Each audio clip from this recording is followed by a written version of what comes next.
G'day fellas! For a while now, I've been working at designing a conceptual Pokemon fan game. We've filled it with plenty of new Pokemon, introduced the trainers, the region itself, even some gameplay mechanics, tidbits of lore, and what lies beyond death. Today is the day that I finally lay down the plot of the Agnos Region's games. Disclaimer, there will be no games. This is all conceptual. No games. Infinite bacon, but no games. Or games, unlimited games, but no games. Using the general Pokemon formula and flow of the game as a base, I messed around with the story enough that it still feels like a Pokemon game, but with a dash of magic. A little splash of razzle-dazzle. This video, we'll be specifically following the plot line of Pokémon Brawn. In this game, you'll be playing as Leo, or whatever you want to name him, but the canon name is Leo. The player characters in these games are 17, 18-ish because of the more mature themes, and it just fits better.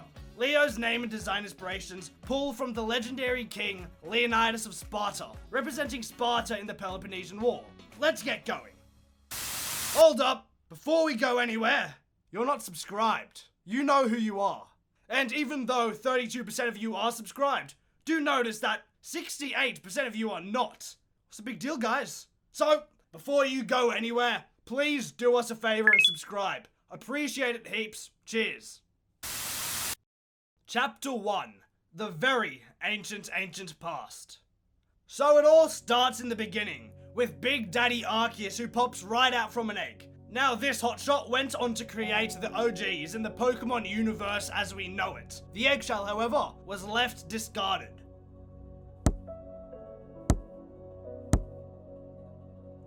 And formed a whole new mon from the energy or lack thereof in the current endless abyss. Oblivoid wanted to take after its brother, so it decides to take a crack at the whole universe creation thing as well. Whilst Arceus had given shape to the Overworld and the Creation Trio, Oblivoid developed the Distortion World and the Parting Trio. These three were imperfect, however. Migdara had a twisted sense of humor, Scalahad was completely self-indulgent, and Lepidina was as vain as they come.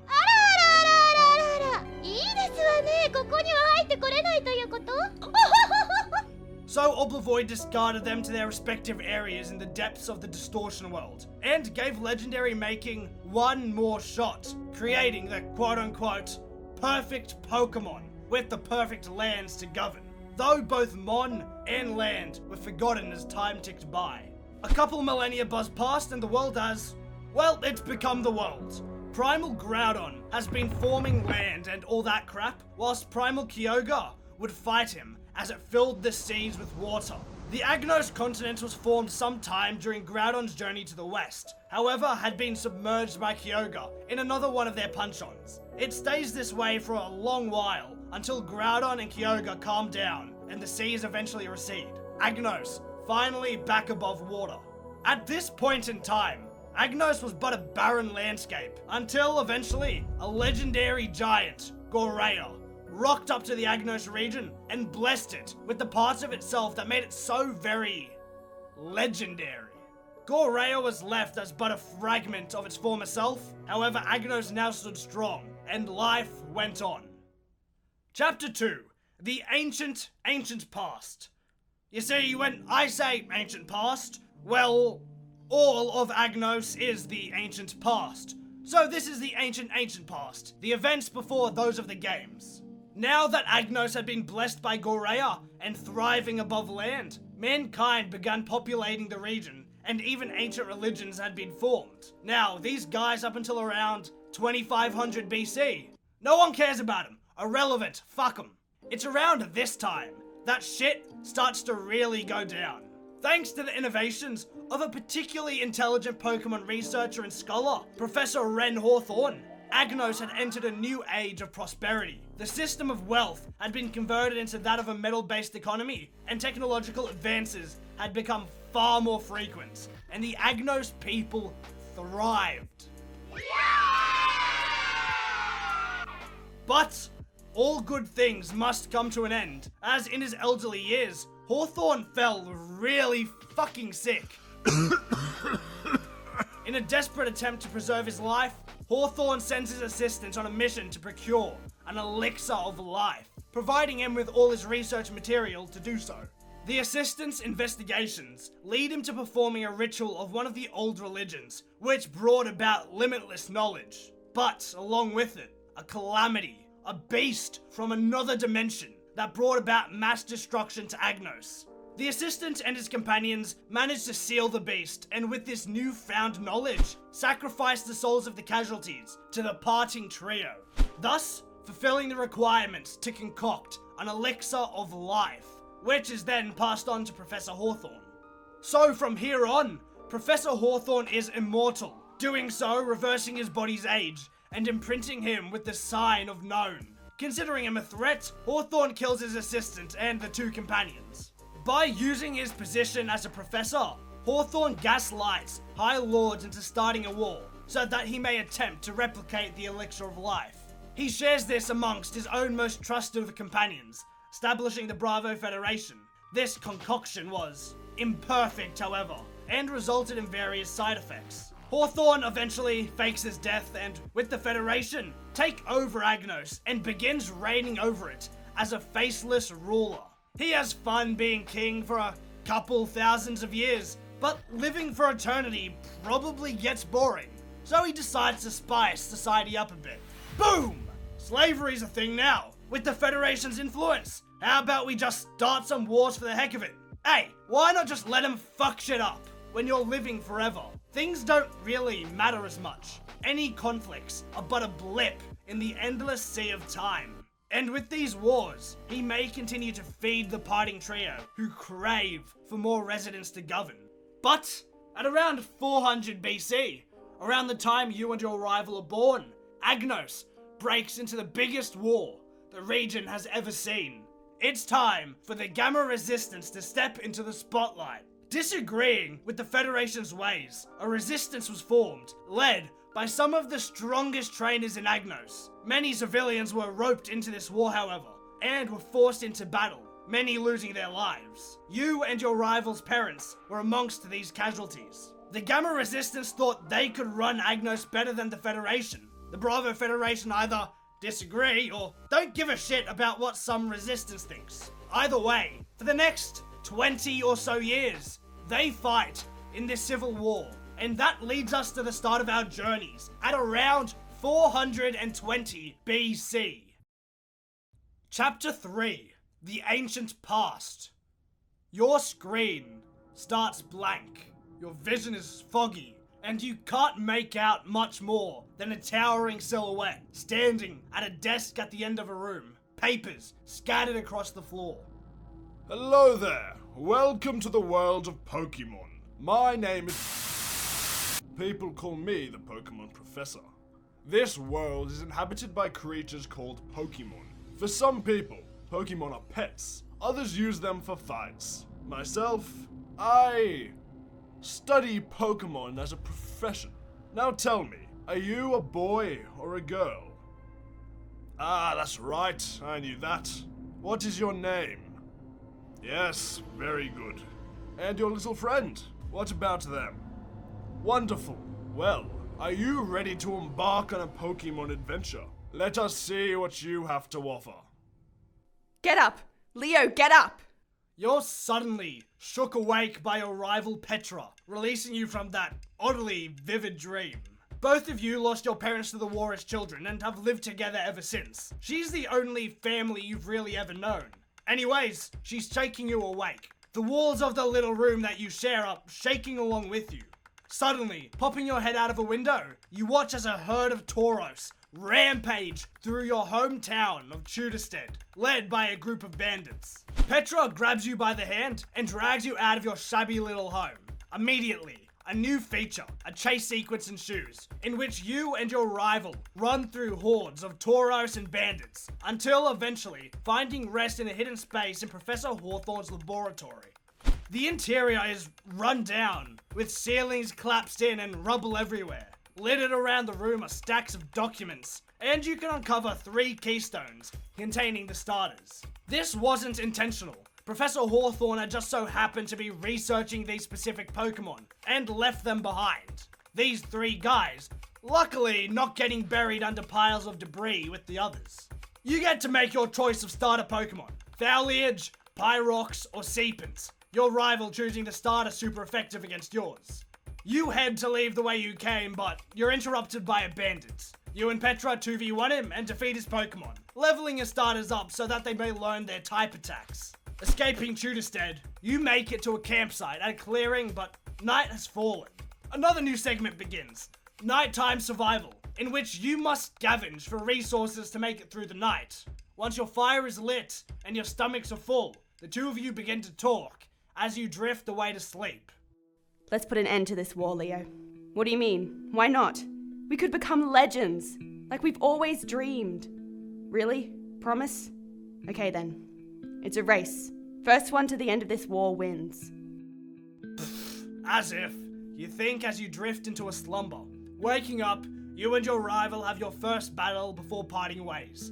And officially, your Pokemon adventure has begun. This is your motive for the game. Growing up, yourself and Petra spent your time reading old books about legendary heroes of the past, people who united Agnos and saved countless.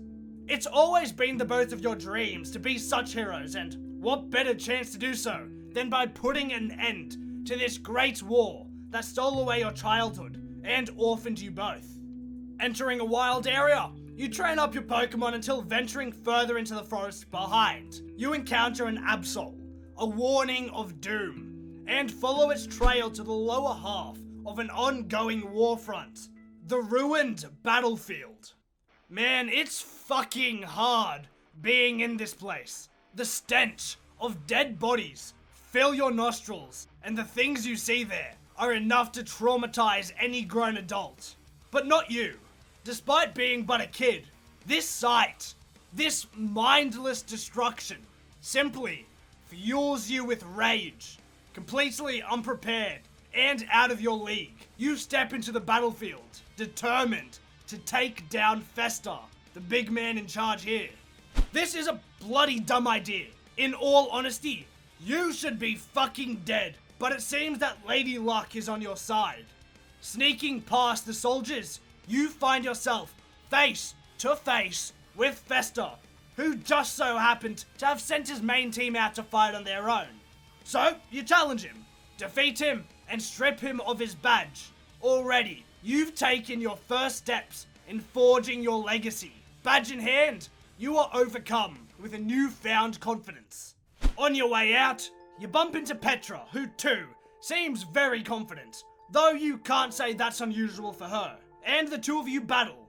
Of course, you win, and she looks pretty fucking salty. Petra has always been competitive, to say the least.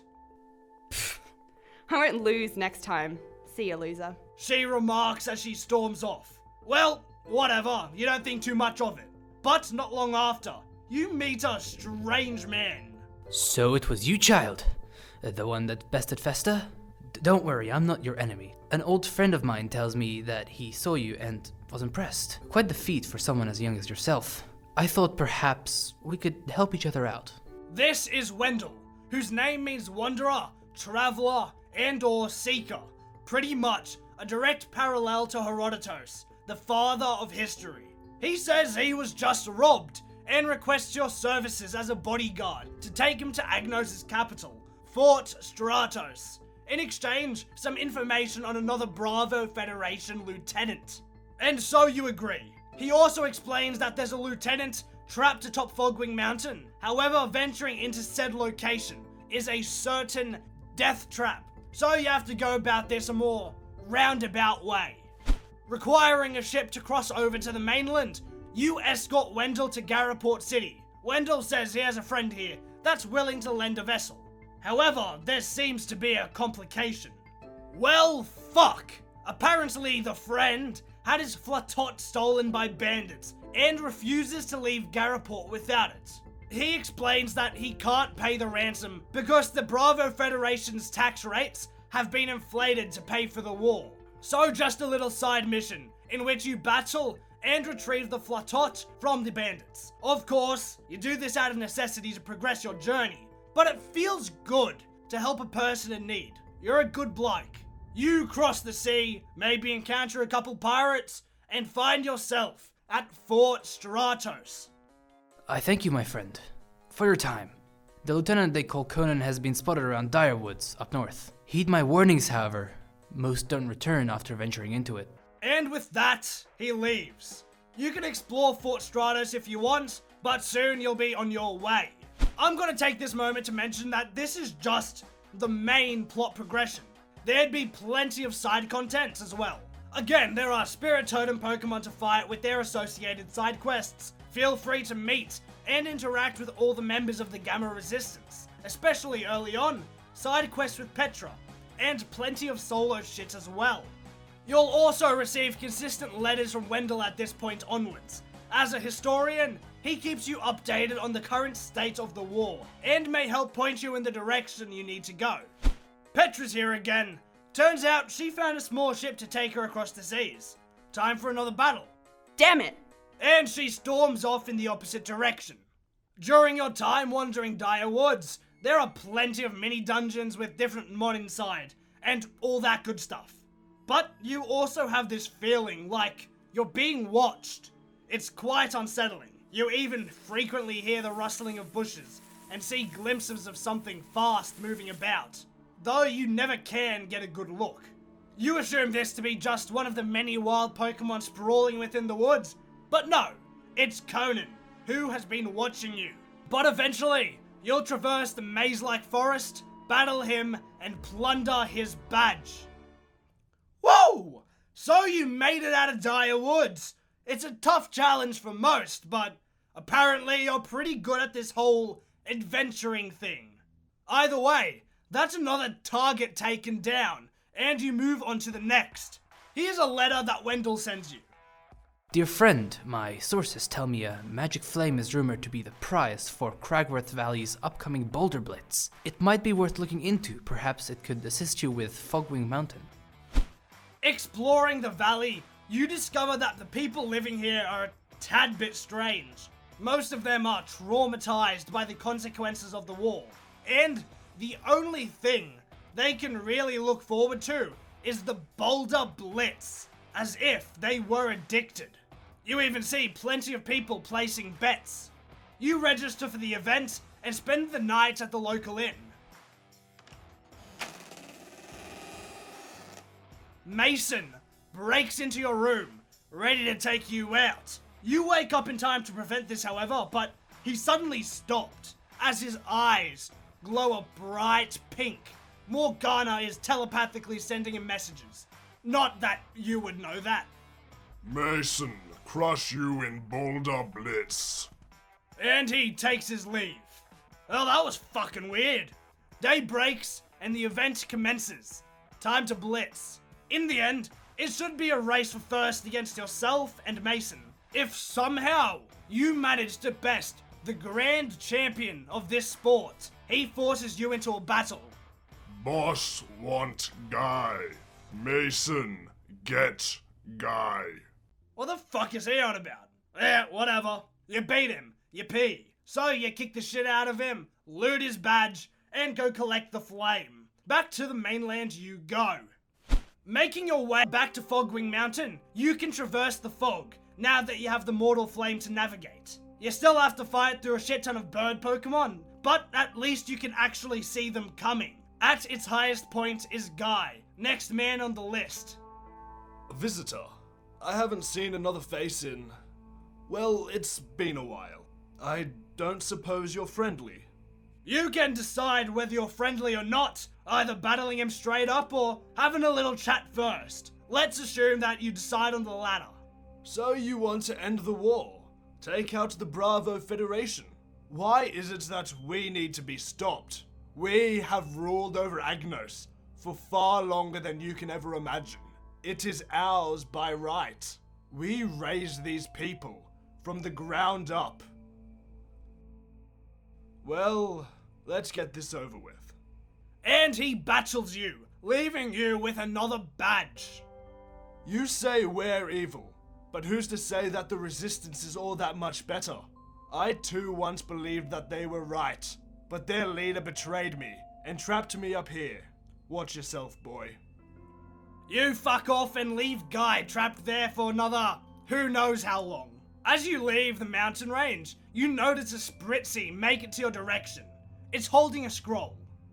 Dear friend, the Resistance know of your contributions to the war and request your audience at Fort Stratos immediately. Well, you are fighting their war for 'em, so you go. But do heed in mind Guy's words. Wait up, hold the phone. There's another conflict first. As you cross from the headland back to the mainland, you notice a plethora of ships coming towards you from either direction. Welp, shit. You've just entered amidst a full-on naval battle. So get up on a ship and start fucking shit up. Jump to another ship and repeat. Fight, plunder, loot, and defeat. Though you see someone quite unexpected on the ships doing the same as you, Petra.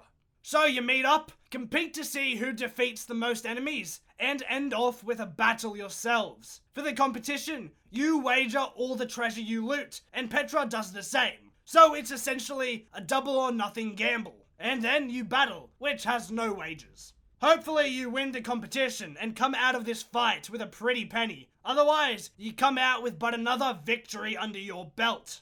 Awesome! Now let's hurry up to get to that resistance meeting at Fort Stratos. You are greeted by Wendell, Butcher, Blair, and Conroy. Conroy's name means wise advisor, and he's a direct parallel to Socrates, the father of Western philosophy. They praise you for your contributions to the war, and explains what they want you to do. You also inquire about the absence of the other members. We've lost a good portion of our lieutenants to a girl just about your age. Blonde hair, carries around a helmet, and the others, they're busy. We'll have you defeat the other lieutenants whilst we figure out what we're going to do with those generals. Watch out for the girl as well. She must be stopped. Yes, she threatened me not long before I met you. Why do we need this kid? I could take each and every one of them without breaking a sweat. Butcher, shut the hell up. They provide you on clues to the next locations of the remaining lieutenants, and you're on your way. Apparently, they've just decided that you're one of them now, or at least think of you as useful. So go kill some time. The intended next locations to go are the Trip Lane Canyons to track down Sora. I'm just gonna mention that a lot of these guys technically don't have to be fought in order, but this is the intended order to fight. So you hop on over to the canyons and you take Sora out. Easy game, easy life. Once you defeat her, you might want to find her quarters. A little cave indented into the wall of a canyon cliff. Inside is an absolute mess. The walls covered head to toe in writing. Mindless drivel. But by taking a closer look and relaying the information to Conroy, you may learn of the Federation's immortality and the horrible things they've done. Well, next you make it up to Snowdale Village. Exploring the village, you come to find that coal is nowhere to be found. Talking to the village chieftain, you discover that in recent times, during the night, many rations have been stolen from the people. Rations they require to survive in this harsh environment. He also mentions a mysterious, shadowy figure spotted atop the Alps from time to time, as well as how trainers who have been sent out to the Alps in search of this figure and their lost rations have yet to return after weeks. So, now it's your turn.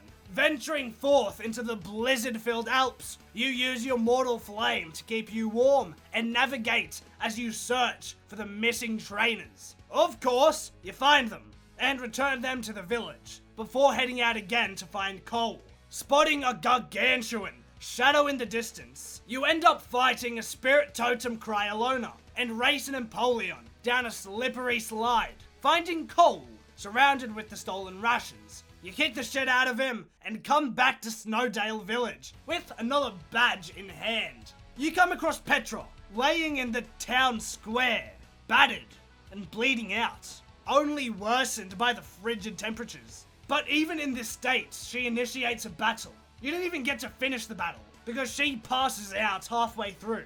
Look, you're 100% sure that it's Petra that's been defeating the Gamma Resistance. She's supposed to be your enemy, yes, but she's your childhood friend, the only family you've ever really known.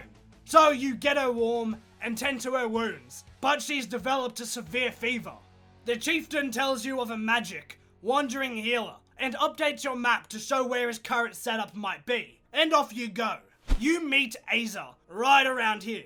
Aza means doctor and or healer, and he is the direct parallel to Hippocrates, the father of modern medicine. And ask him if he's the mystical healer. I'm a physician.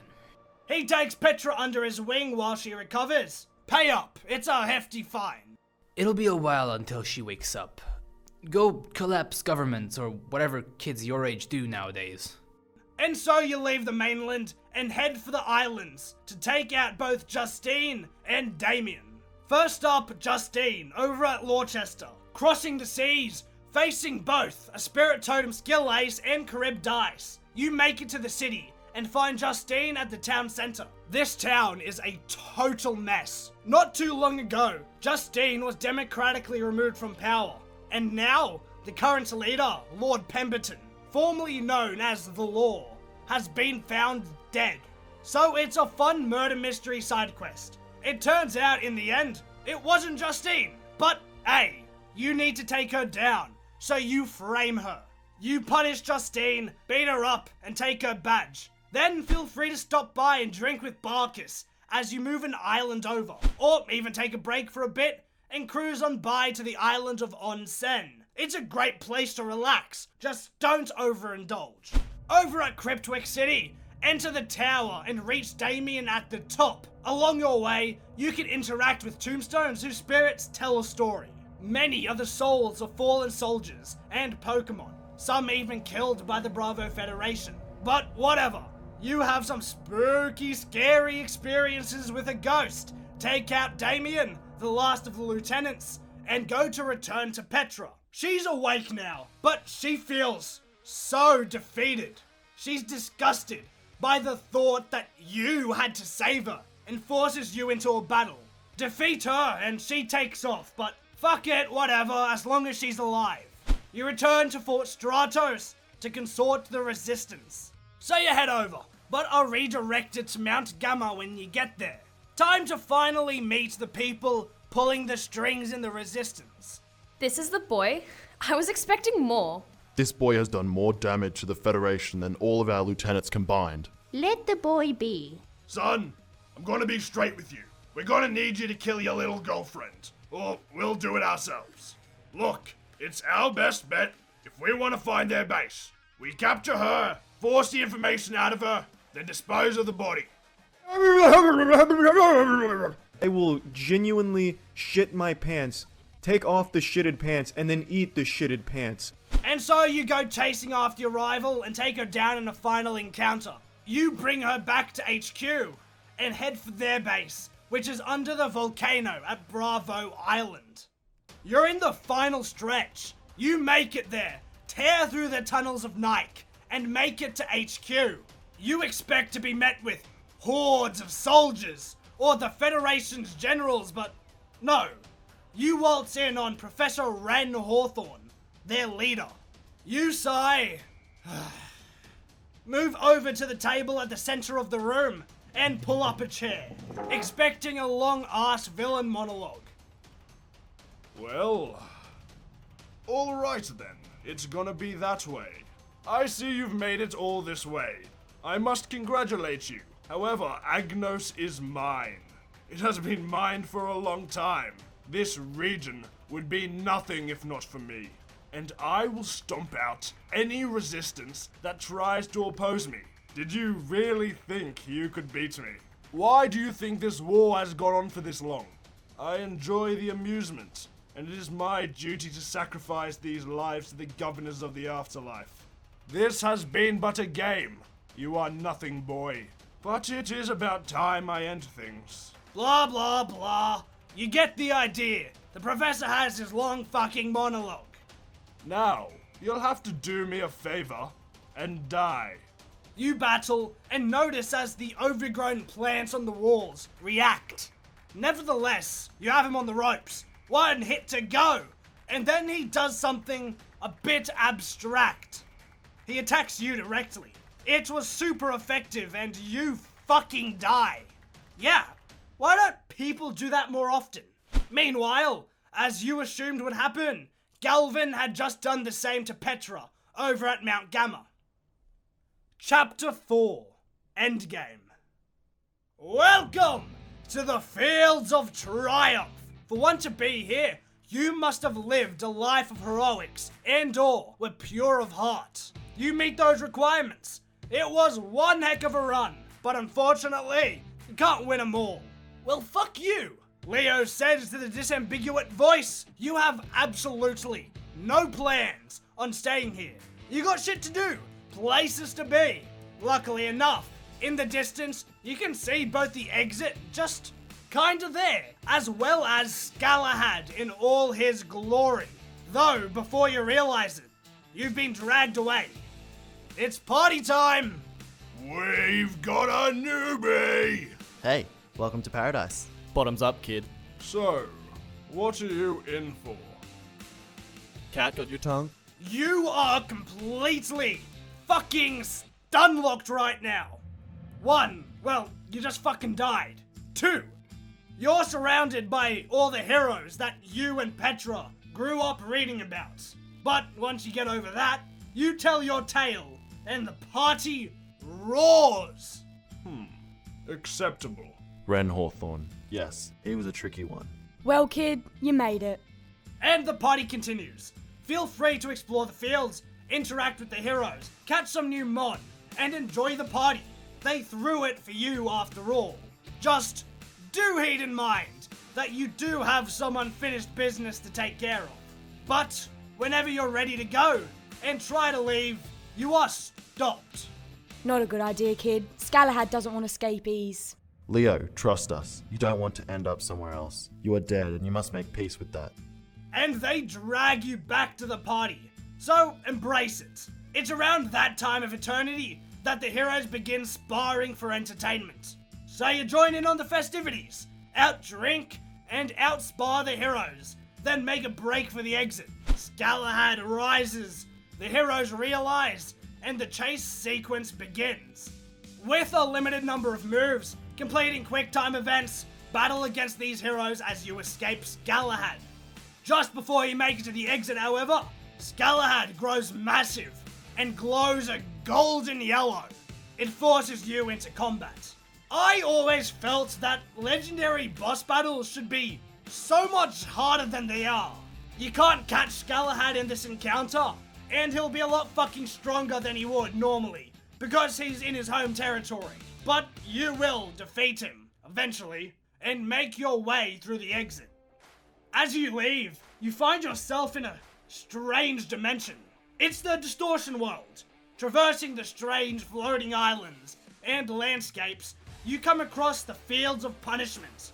All these locations for the deceased are connected in some way. And at its entrance/exit, you find the deceased Petra. She lowers her head to you. It appears that she broke out and beat up Migdara as you did in the fields. However, the entrance/exit to the pits are barred shut, unbreakable from the inside. Whilst you don't have the jurisdiction to enter the pits, you can have your Pokemon attack the bars and release Petra, hoping to God that she's learned her lesson. Together, making your way further into the distortion world, you come across a white light surrounding a large circular hole in an island.